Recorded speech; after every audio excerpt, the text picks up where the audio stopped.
The phone in CIA Director John Brennan's office rang. It was an ordinary day, or so it seemed, until that moment. The red phone, a symbol of urgency and crisis, was now the center of attention. The atmosphere in the office shifted instantly, from routine to high alert. Everyone knew that a call on this line was never trivial. It was October 2015, and on the other end, a youthful voice delivered a chilling message. "We're inside your systems." The voice was calm, almost casual, but the words sent a shiver down Brennan's spine. This was not a prank call. It was a declaration of a breach, a violation of the highest order. This wasn't a threat from a hostile nation-state, but from two American teenagers who had just breached the CIA's defenses. These were not seasoned cybercriminals or foreign spies, but young minds driven by curiosity and a sense of challenge. They had managed to do what many thought impossible. Their motive, not espionage or sabotage, but something far less sinister: boredom. In their suburban bedrooms, these teenagers had found a way to entertain themselves that had global implications. They were not looking to sell secrets or cause harm. They were simply testing the limits of their skills. This audacious act sent shockwaves through the intelligence community. The realization that such a breach could occur so easily was a wake-up call. Meetings were convened, and the atmosphere was one of disbelief and urgency. How had this happened?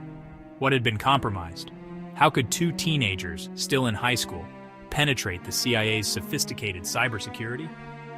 The question echoed through the halls of the agency. These were not trained operatives, but students who should have been more concerned with homework than hacking. Their success was a stark reminder of the vulnerabilities that existed. What secrets had they accessed?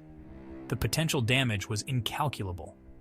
Classified documents, sensitive communications, and strategic plans could all be at risk. The breach was not just a technical failure, but a potential national security crisis. And what did their success say about the vulnerability of America's most sensitive information? The implications were profound. If two teenagers could achieve this, what could more sophisticated adversaries do? The need for a reassessment of security protocols was clear. The incident became a stark reminder that in the digital age, even the most secure institutions can fall victim to the ingenuity and audacity of young hackers.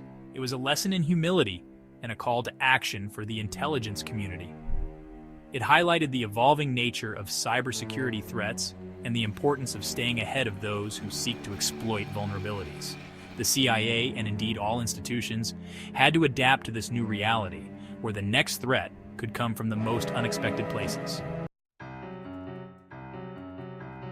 The masterminds behind this audacious hack were not seasoned cybercriminals, but two teenagers leading seemingly ordinary lives.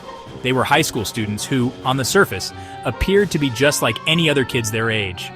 They attended classes, hung out with friends, and participated in typical teenage activities. But behind closed doors, they were orchestrating one of the most daring cyber intrusions in recent history. The first, known online as Cubed, was a tech-savvy high school student from Kentucky with a passion for coding and a knack for finding vulnerabilities. He spent countless hours honing his skills, diving deep into the world of programming and cybersecurity. His room was a testament to his dedication, filled with computer parts, coding books, and multiple monitors displaying lines of code. His accomplice, Kraka, was a charismatic prankster from Northern Virginia, known for his quick wit and ability to talk his way into and out of almost anything. Kraka had a natural talent for social engineering, using his charm and intelligence to manipulate situations to his advantage. He was the kind of person who could make friends easily and always seemed to be at the center of attention. Their motivations were far from malicious.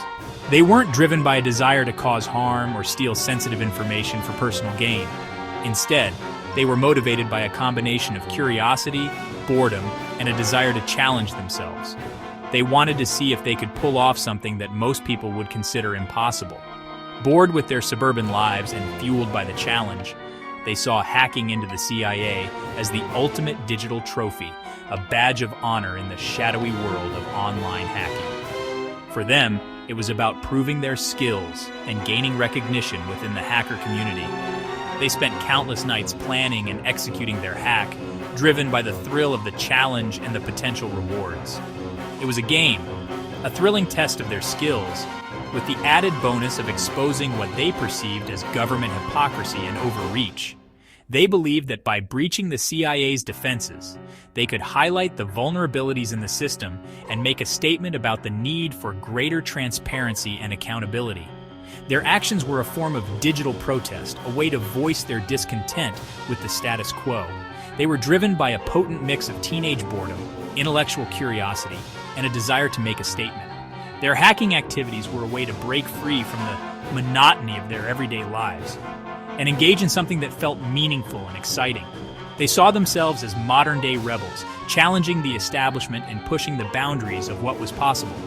Little did they know that their actions would have far-reaching consequences, thrusting them into the harsh glare of the media spotlight and exposing them to the full force of the law. Their lives were turned upside down as they faced legal battles, media scrutiny, and the reality of the impact of their actions.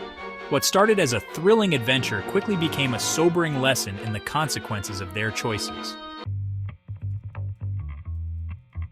Their arsenal wasn't sophisticated malware or zero-day exploits, but a combination of social engineering, publicly available hacking tools, and a healthy dose of teenage ingenuity. These young hackers were not your typical cybercriminals. They didn't rely on complex algorithms or advanced coding skills. Instead, they used their creativity and resourcefulness to outsmart their targets. They began by gathering as much information as possible about their targets. This involved hours of meticulous research, scouring the internet for any piece of personal data they could find. They started by scouring the internet for personal information about CIA employees, exploiting social media profiles, online forums, and even genealogy websites. Every detail, no matter how small, was a potential piece of the puzzle. They knew that in the digital age, people often leave behind a trail of breadcrumbs that can be pieced together to form a complete picture. Armed with this information, they launched a series of phishing attacks, crafting convincing emails that tricked their targets into revealing their login credentials. These emails were carefully designed to look legitimate, often mimicking official communications from trusted sources. The fake login pages they created were almost indistinguishable from the real ones, making it easy for their targets to fall into the trap. Once the victims entered their credentials, the hackers had the keys to the kingdom. Once inside the CIA's network, they moved laterally, exploiting vulnerabilities in outdated software and weak passwords to gain access to increasingly sensitive information. They were like digital ninjas, slipping through the cracks and avoiding detection. Their success lay in their ability to think outside the box, exploiting human weaknesses rather than relying solely on technical prowess. They understood that the weakest link in any security system is often the human element. They held brainstorming sessions, constantly coming up with new ways to bypass security measures. Their creativity knew no bounds, and they were always one step ahead of their targets. Exploiting human weaknesses rather than relying solely on technical prowess, they used social engineering tactics to manipulate people into giving them what they wanted.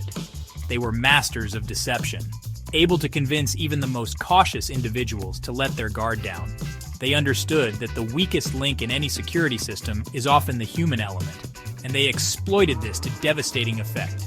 Their ability to manipulate and deceive was their greatest weapon. The result was a breach that left the CIA scrambling to understand how a group of teenagers had managed to infiltrate their highly secure network. It was a stark reminder that in the world of cybersecurity, sometimes the most dangerous threats come from the most unexpected places. The immediate fallout from the hack was relatively limited. The teenagers didn't steal classified documents or expose state secrets. Instead, they defaced websites, redirected phone lines, and even gained access to the personal email account of the CIA director. While the information they accessed was embarrassing rather than catastrophic, it sent shockwaves through the intelligence community. It exposed the vulnerability of even the most secure government agencies to determined hackers, raising serious questions about the adequacy of cybersecurity measures. The hack also sparked a public debate about the ethics of hacking, the role of government surveillance, and the need to balance national security with individual privacy. It was a wake-up call for both the government and the public, highlighting the evolving nature of cybersecurity threats in the digital age.